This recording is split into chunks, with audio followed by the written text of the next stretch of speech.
સતગુરુ નીતિન સાહેબ આ સત્સંગમાં સમજાવી રહ્યા છે. વાણી છે, મોકો કહાં ઢૂંઢે રે બંદે, મેં તો તેરે પાસ મેં. કબીર સાહેબની ખૂબ જ મશહૂર વાણી છે, ખૂબ જ પ્રચલિત વાણી છે. ઘણા બધા ગ્રંથોમાં તમને મળશે, પરંતુ ગલત અર્થ કરીને લોકોને ભ્રમિત કરે છે. એટલા માટે વાણીને શુદ્ધ કરીને બતાવી રહ્યો છું કે વાણી શું કહે છે. તો સાહેબ કહે છે, મોકો કહા ઢૂંઢે રે બંદે. મોકો શા માટે કહે છે? આપણે શું કબીરને ગોતી રહ્યા છીએ? કબીરપંથી તો કહેશે હા, પરંતુ જે બ્રહ્મા, વિષ્ણુ, મહેશને પૂજે છે, શેરાવાળી માતાને ભગત છે, જેઓ શીખ છે, જેઓ ઈસાઈ છે, મુસલમાન છે, તેઓ તો કબીરને નથી ગોતી રહ્યા. તો અહીંયા મોકો કેમ લખેલું છે એને સમજવાનું છે. અસલમાં મોકો ઈશારો છે આત્મા તરફ, જેને મેળવીને બધા જ મનુષ્ય મુક્ત થઈ શકે છે. બધા જ ધર્મના માણસ મુક્ત થઈ શકે છે. મોકો એટલે પોતાનું નિજ સ્વરૂપ. પોતાના સ્વરૂપને સાહેબ સમજાવી રહ્યા છે કે હે જીવ, તું પોતાને ક્યાં ગોતી રહ્યો છે? તું પોતાના સ્વરૂપને ક્યાં ગોતે છે? અરે તે તો તારી પાસે છે, બિલકુલ પાસે છે. ના તીર્થમાં, ના મૂર્તમાં, ના એકાંત નિવાસમાં. તીર્થોમાં નહીં મળે, કોઈ મૂર્તિમાં નહીં મળે, અને ના તો એકાંતમાં મળશે.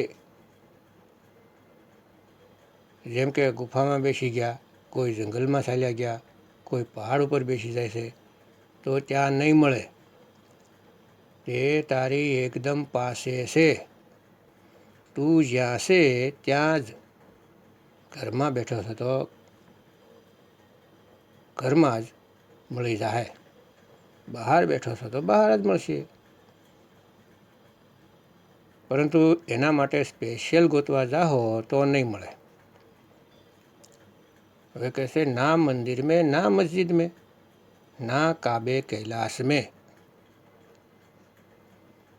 નહીં તો કોઈ મંદિરમાં મળશે, નહીં મસ્જિદમાં મળશે, અને ના કાબા કૈલાસમાં જવાથી મળશે. કોઈ કલમા પડવાથી મળશે નહીં, કોઈ આરતી ગાવાથી મળશે નહીં, કોઈ પ્રાર્થના કરવાથી મળશે નહીં, કોઈ અરદાસ લગાવવાથી નહીં મળે.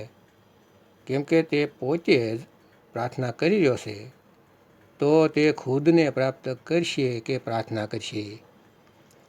બેમાંથી એક કામ કરો. કાં તો પ્રાર્થના કરો અથવા ખુદને પ્રાપ્ત કરો. તો આને સમજો કે હું બોલું છું, વિવેકથી સમજાય છે. હવે કહેશે કે મેં તો તેરે પાસ મેં બંધે.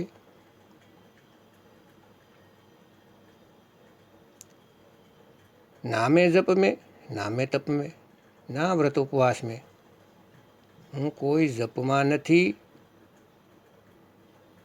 કોઈ કહે કે જપવાનું શરૂ કરો, રામ રામ, કે ઓમ હરિયમ કલિયમ શ્રિયમ ઓહમ સોહમ જ્યોત નિરંજન ઓમકાર રારંકાર સોહમ સતનામ, કબીર કબીર, સત સાહેબ, સત શ્રી અકાલ, વાહેગુરુ વાહેગુરુ, અલ્લાહુ અલ્લાહુ. કોઈ પણ જપવાનું કહેશે તો નહીં મળે.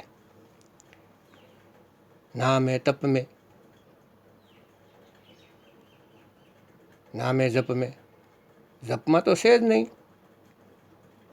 અને તપસ્યામાંય નથી. શરીરને કષ્ટ આપવાથી નહીં મળે. કોઈ પણ વ્રત રાખવાથી નહીં મળે. ભૂખ્યા રહેવાથી જો મળતા હોય તો જેટલા પણ ગરીબ છે જેઓ ભૂખ્યા હોઈ જાય છે તેને મળી ગયા હોત. આગળ કહેશે, ના મેં ક્રિયા કર્મ મેં રહેતા નહીં જોગ સંન્યાસ મેં. અહીંયા વિચાર કરવાનો છે. ના મેં ક્રિયા કર્મ મેં રહેતા. એમ કે કેટલાક લોકો એવું વિચારે છે કે કોઈનું મૃત્યુ થઈ ગયું તો કહેશે કે આનું ક્રિયાકર્મ કરવું પડશે, નહીંતર ભૂત બનીને ભટકશે. તો વિચાર કરો કે પંડિત આવે છે, ક્રિયાક્રમની બધી વાત બતાવે છે, પૂજાય પાઠ કરાવે છે, અને ક્રિયાક્રમની વખતે જ્યારે લાશ સીતા ઉપર પડી હોય છે ત્યારે એક વાહડાથી માથામાં મારે છે, ખોપડી ફોડાવે છે અને કહે છે કે આને ફોડવાથી આત્મા મુક્ત થઈ ગઈ, હવે ચાલી ગઈ પોતાના ધામમાં. ત્યાર પછી થોડા દિવસ પછી હરિદ્વાર જવાનું કહે છે અસ્થિ વિસર્જન કરવા માટે. અને કહે છે કે જાતી વખતે કહેવાનું, જો પુરુષનું મૃત્યુ થયું હોય તો એમ કહેવાનું કે ચલો બાપુજી. અને રસ્તામાં 2 જણ જતા હોય ને રસ્તામાં જમવા બેસો તો 3 થાળી લેવાની, એક બાપુજીની પણ લેવાની સાથે, અને દરેક વખતે કહેવાનું ચાલો બાપુજી.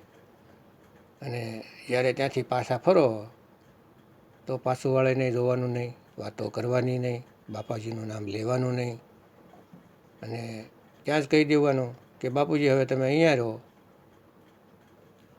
આવું હિન્દુ ધર્મમાં હોય છે. હવે એને કોઈ પૂછવાવાળું હોય કે માથામાં જ્યારે ફટકાર કર્યો, ખોપડી ફોડી, ત્યારે પંડિતજીએ તો ડાયલોગ માર્યો હતો કે આ આત્મા નિર્ધામમાં ચાલી ગઈ છે, તો પછી બાપુજી ચલો, આત્મા ક્યાંથી પાછી આવી ગઈ. અરે એટલે સુધી તો ઠીક છે, પણ બાપુજીને છોડીને હરિદ્વારથી પાછા આવી જાય છે, પછી કહે છે કે હવે શ્રાદ્ધ કરો તો બાપુજીને મુક્તિ મળશે. અરે ભાઈ, જ્યાં સ્વર્ગમાં ગયા પછી ત્યાં તો એશો આરામ છે કે ત્યાં પણ ભૂખમારો છે કે તમે લાડવા બનાવીને દેશો ત્યારે ખાશે. એવા ભરમજાળમાં નાખી દીધા છે કે કોઈ કહેવા કાઢવાવાળું નથી. અને ત્યાર પછી પણ 3-4 વર્ષ પછી પણ કહે છે આમ કરો તો મુક્તિ મળશે. તો કેટલી વખત મુક્ત કરશો ભાઈ? ગીતામાં કહેશે, જીવાત્મા જ્યારે દેહ છોડે છે તો કર્મ અનુસાર બીજા દેહમાં ચાલ્યો જાય છે. જીવ સાથે હવે તમારો સંબંધ પૂરો થયો. હવે કોઈ બીજાના ઘરમાં બાળક બનીને પેદા થઈ ગયો. હવે તેને તેઓ ખવડાવશે, પીવડાવશે. હવે તે જે તમે કરો છો શ્રાદ્ધ, ત્યાં નથી પહોંચવાનું. ત્યાં તો તે જ ખાશે જે તેના મા બાપ ખવડાવશે. તો આ ભરમજાળને તોડવાની છે. આમાંથી બહાર નીકળો. અત્યારે નહીં નીકળો તો ક્યારેય નહીં નીકળી શકો. આગળ કહે છે, નહીં જોગ સંન્યાસ મેં. જેમ કે હઠયોગ, રાજયોગ, પ્રાણયોગ, જેટલા પણ યોગ છે જે શરીર દ્વારા કરાય છે, આમાં શરીરને સાધવામાં આવે છે, સુરતીને નહીં. આ યોગ સંન્યાસમાં જેટલા પણ જપી તપી સંન્યાસી થઈ ગયા,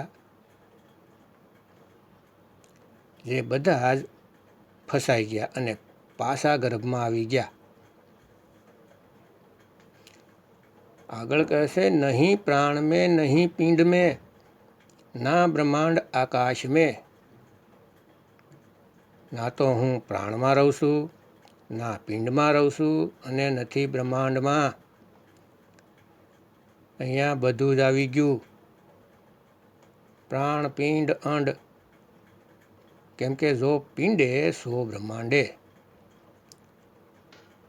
બધું આવી ગયું, સાફ મનાઈ કરી દીધી કે ના તો શરીરમાં રહું છું, ના અંડમાં, ના બ્રહ્માંડમાં રહું છું, ક્યાંય પણ નથી.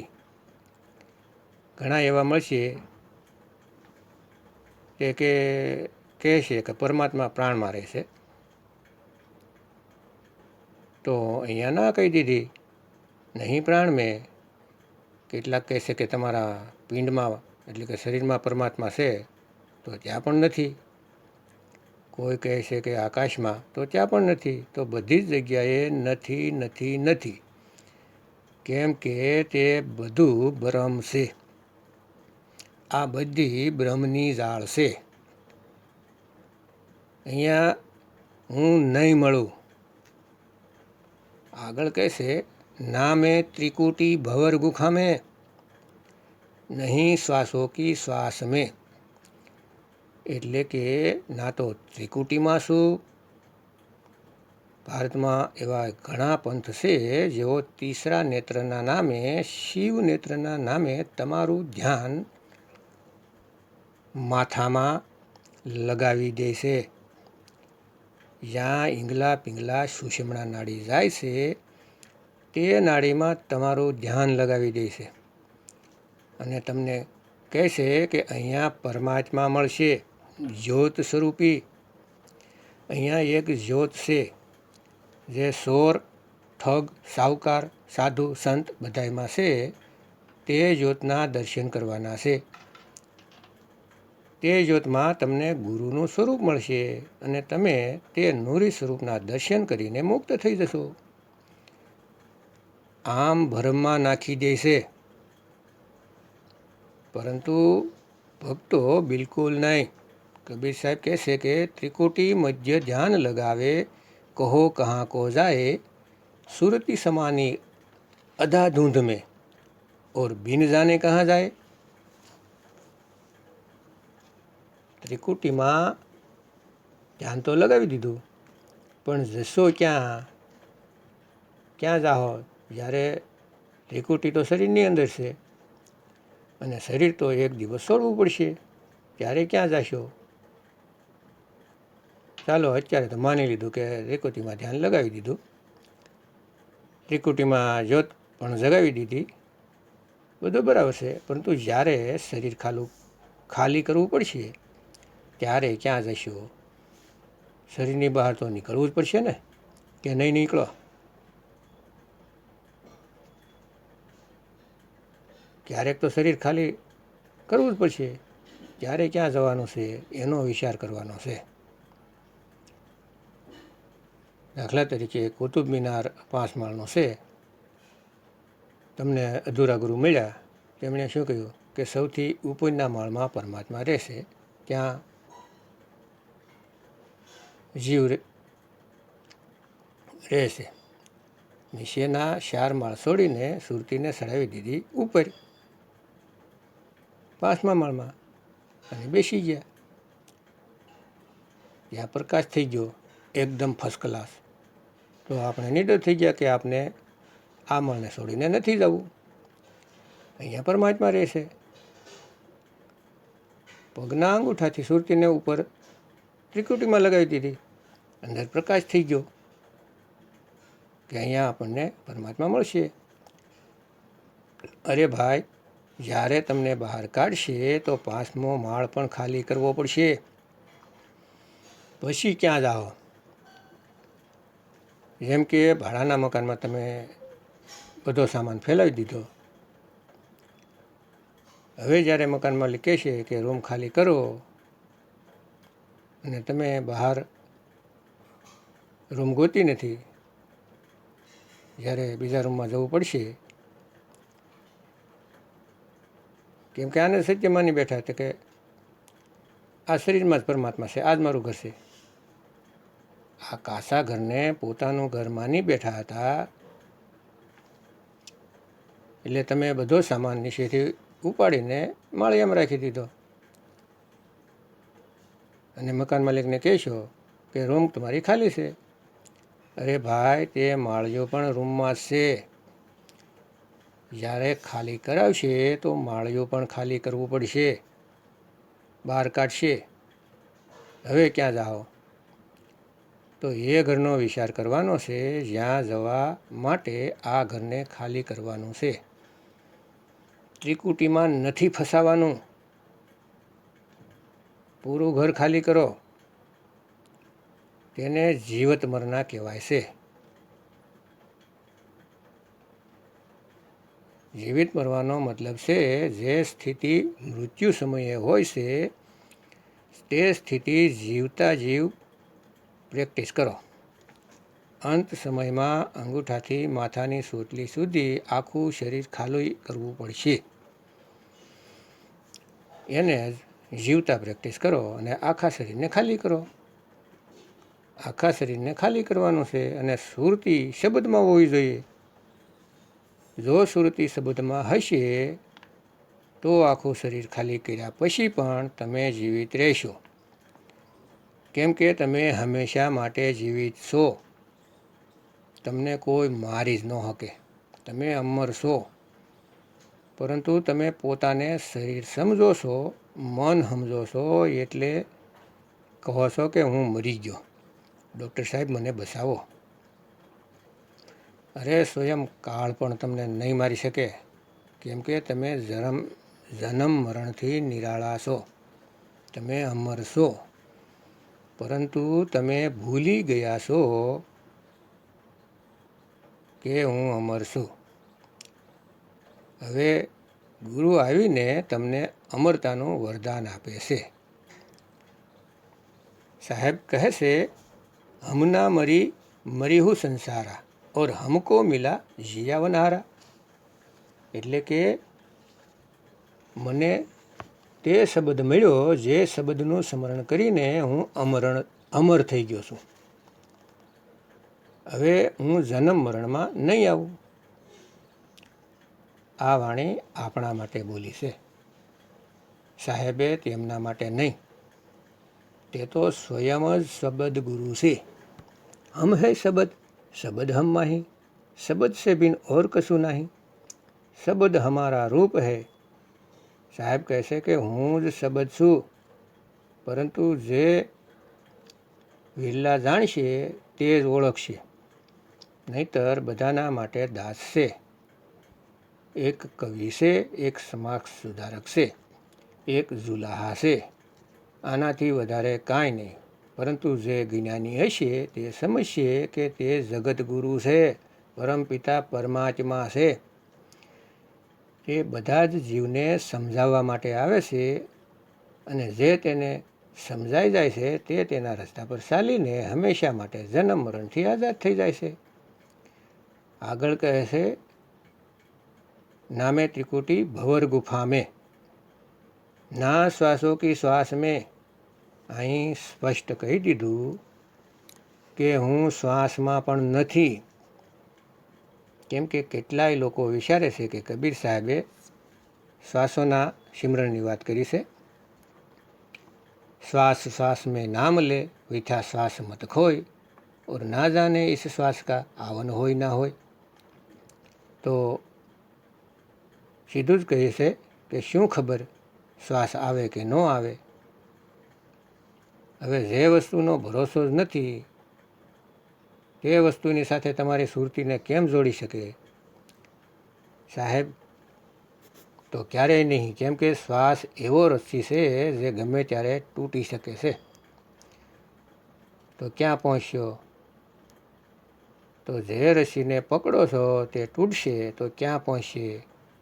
કબીર સાહેબે ક્યારેય નથી કહ્યું શ્વાસોની સાથે સ્મરણ કરો, ક્યારેય નહીં.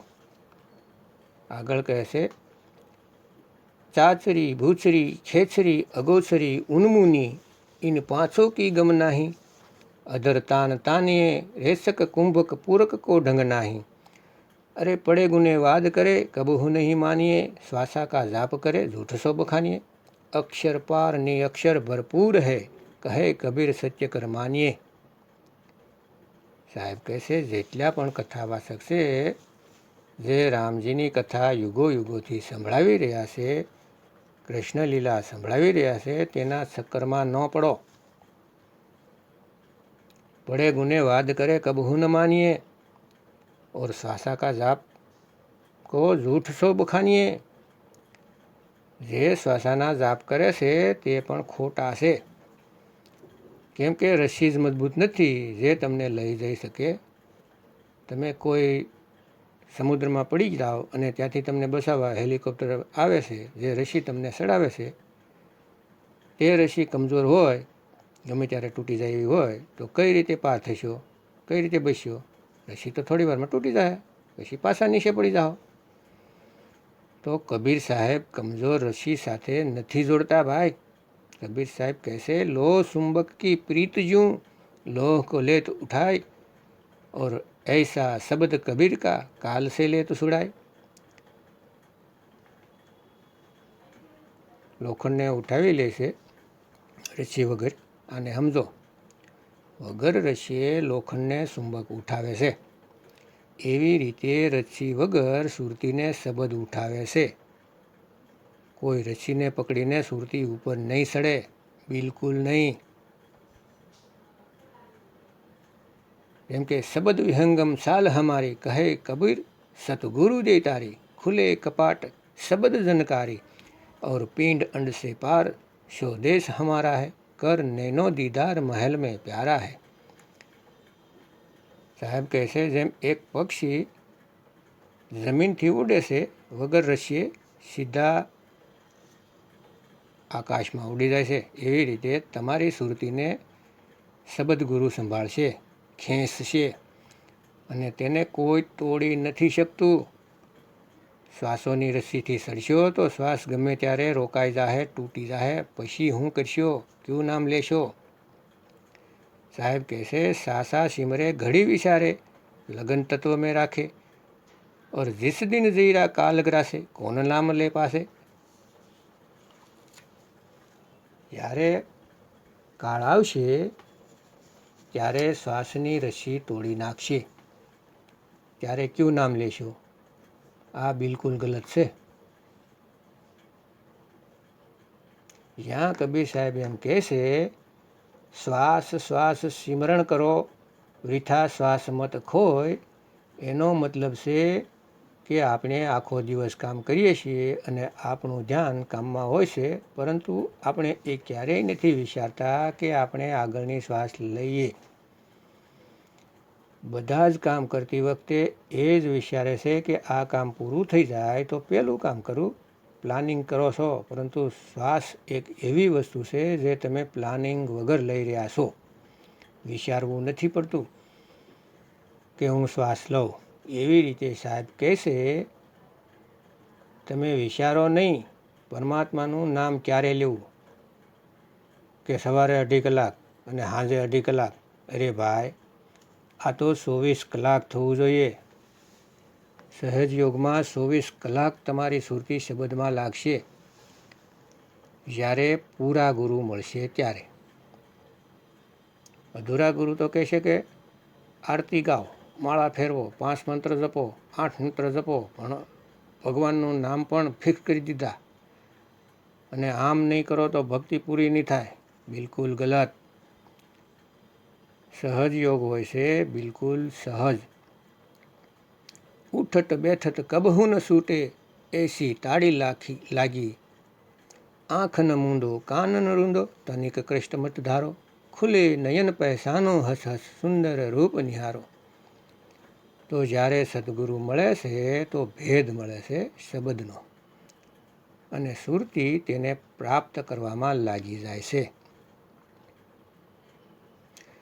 તો સ્વયંથી અલગથી કાંઈ નથી કરવાનું,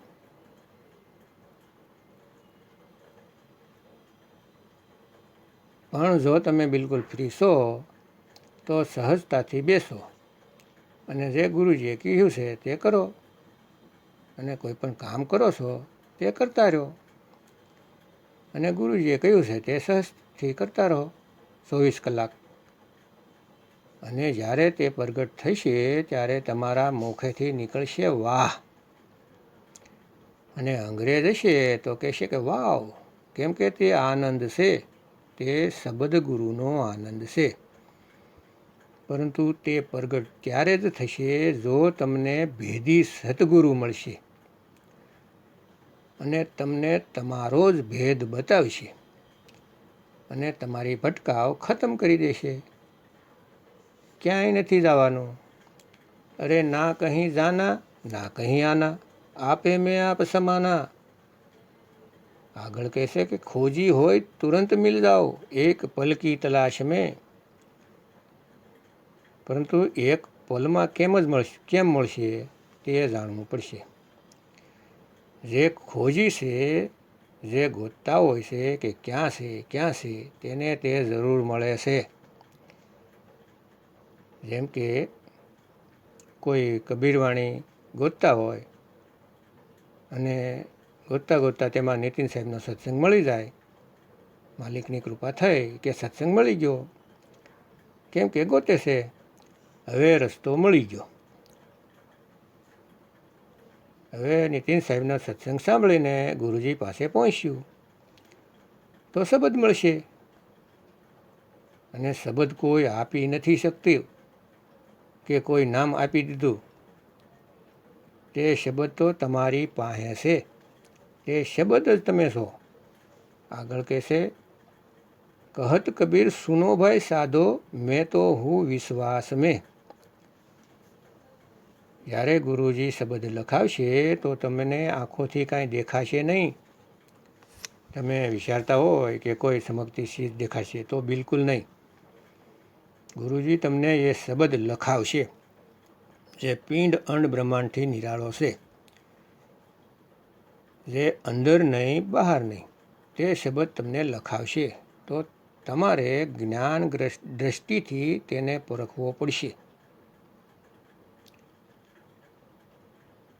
આ જ સત્ય છે જેને હું યુગોથી ગોતી રહ્યો છું. અને તેના પર વિશ્વાસ કરીને તમારે ભક્તિ કરવાની છે, પૂર્ણ વિશ્વાસથી, કે જે ગુરુજીએ બતાવ્યું છે તે અટલ સત્ય છે અને તેને હું પ્રેક્ટિસ કરીને પ્રાપ્ત કરીશ. એટલે બોલે છે, કહે કબીર મેં તો હું વિશ્વાસ મેં. જ્યારે કોઈ એવા ગુરુ મળી જાય કે વાણી પ્રમાણે બધી જગ્યાએથી છોડાવી દે અને સત્યનો લખાવ કરાવી દે તો કામ બનશે.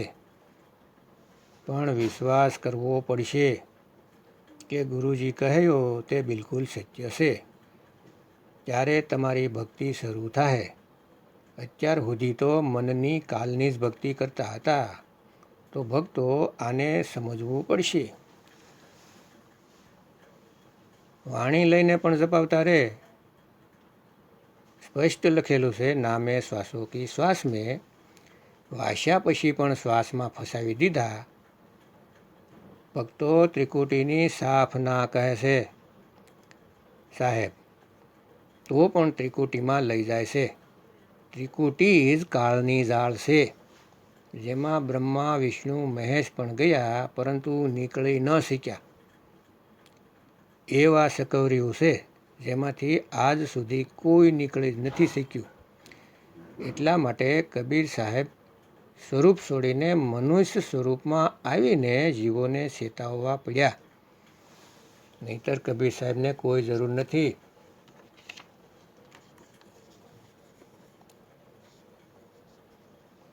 ત્રિકુટીમાં જઈને નિજ સ્વરૂપને પ્રાપ્ત કરી શક્યા હોત તો, પરંતુ કોઈ પણ પ્રાપ્ત નથી કરી શક્યા. એટલા માટે તેમને મનુષ્ય શરીરમાં આવવું પડ્યું અને આપણને સાચો રસ્તો બતાવવો પડ્યો. નહીંતર કોઈ જરૂર નહોતી. વિચાર કરો, વિવેકની તલવારને ધારદાર બનાવીને કોઈ પણ અજ્ઞાન આવે તેની કાપી નાખવાના છે. સત્ય જ્ઞાન હશે તેના માટે કોઈને પૂછવું નહીં પડે કે સત્ય છે કે અસત્ય છે. તમારી આત્મા જ કહેશે કે સત્ય છે. અને જ્યારે અંદરથી અવાજ આવવા લાગશે તો સમજજો કે તમારો વિવેક જાગી ગયો છે. હવે સત્ય અસત્યની પરખ સ્વયં કરી શકો છો.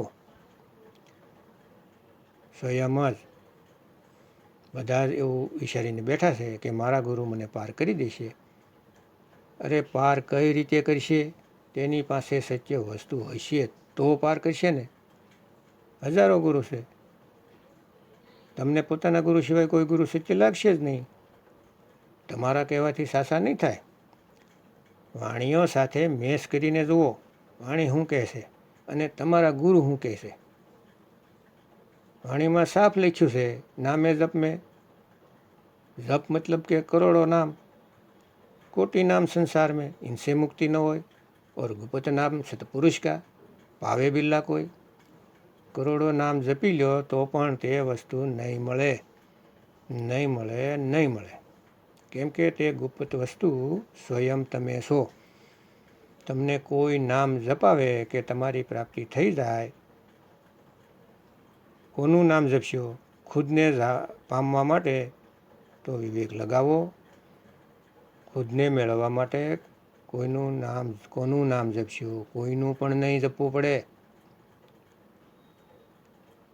બસ સદગુરુ મળી જાય, જે એક સુડાવે અને એક લખાવે તો પ્રાણી નિજગર જાય, તો વાત બનશે. તો ભક્તો, સદગુરુ નીતિન સાહેબના સત્સંગ યુટ્યુબમાં આવે છે, કહત કબીર સુનોભાઈ સાધો. આ ચેનલમાં સત્સંગ આવે છે. એ સત્સંગ તમે ક્રમ વાઇઝ એકથી શરૂ કરીને આગળ સાંભળતા રહો અને વિવેક જગાવો અને મનુષ્ય જીવનને સફળ કરો. જય ગુરુ નીતિન સાહેબ, જય ગુરુ વૈરાગ સાહેબ, જય ગુરુ મદન સાહેબ, જય જય બંદીસોડ કબીર સાહેબની જય.